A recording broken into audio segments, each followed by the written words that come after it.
Hey, this is Laura with Untitled Vintage Typewriters. I'm going to do a really quick tutorial for you for this 1961 Smith Corona Galaxie. There's actually a bunch of Galaxie videos out there on our YouTube channel. Just do a little search on our channel and they'll pop up. But I don't have one for this specific year. And so I thought, well, why not? I'll just do a quick one. So this is, hold on dear hats, we are going to blow through this one. All right. Right here is the paper holder, margins, press and drag. All right. To release the carriage, you've got the handles back here. It doesn't matter which side, pull it in. There you go. On this particular typewriter, the bell isn't working, so hopefully yours is working just fine. And by the way, the top is the original color, but the black sides and bottom, that's something that we did. We painted that because sometimes the typewriters we get in need some TLC. So just so you know. Okay, so if you move it all the way to the right and you pop open the top, you'll see your universal ribbon, or you may have the original spools, which if you have the original spools and need fresh ribbon, we have an option for you to send us your spools and we'll wind it. Just go to our website and on our shop, look for custom ribbon. There's also a link in the description below for our ribbons, ink ribbons for typewriters. Okay, you just pop them in and out like that. Make sure they're threaded through the guide wires properly. And yes, it'll take you a while and it's messy, but if you click on the product listing link in the description, it'll take you to photos of this typewriter.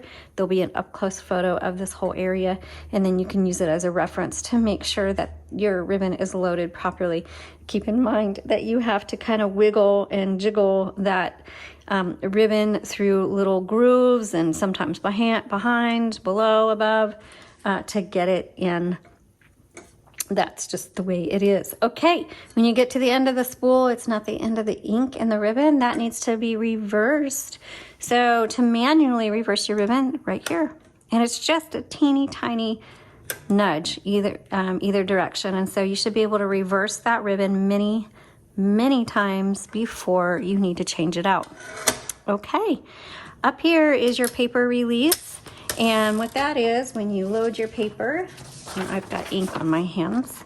Okay, so you just set your paper right there, right behind this metal plate. Just set it, turn the handle, that'll pull it through. Make sure it goes underneath the bar. Voila. And if you happen to load it crooked, then you've got this handy dandy paper release. You pull that forward, and you can move that paper freely. So you can line it up, or you can pull it out, whatever you need to do.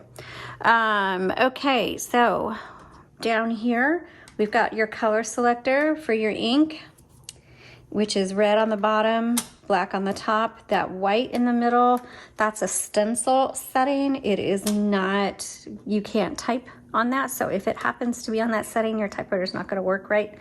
Make sure it's firmly on the black or the red. By the way, black on top, red on bottom when you're changing out the ink.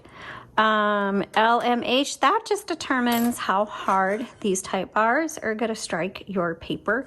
So it's just a personal preference thing.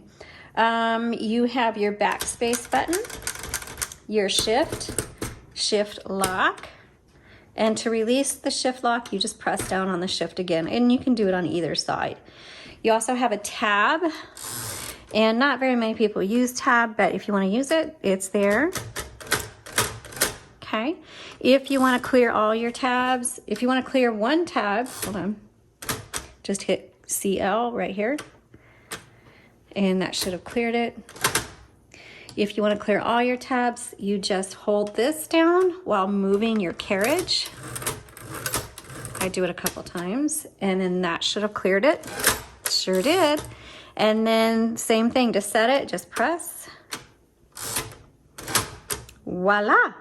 Now you have an MR key, and what that is when you get to the end of your margins, you're typing away, that little bell, if your bell works, goes off, and then it's gonna stop on you, okay, because you're at the end of the margin, and it's like, hey, you're supposed to stop, you're supposed to hit your turn handle, but you're in the middle of a word, so you hit MR, that releases that margin, and now you can keep going. All right, so that's a super duper quick overview. Oh, by the way, 1, 2, 3. That means when you hit your return handle, it's going to advance 1, 2, or 3 lines. That is how you use a 1961 Smith Corona Galaxie manual typewriter. All right, thanks for watching. Have an awesome day. Bye.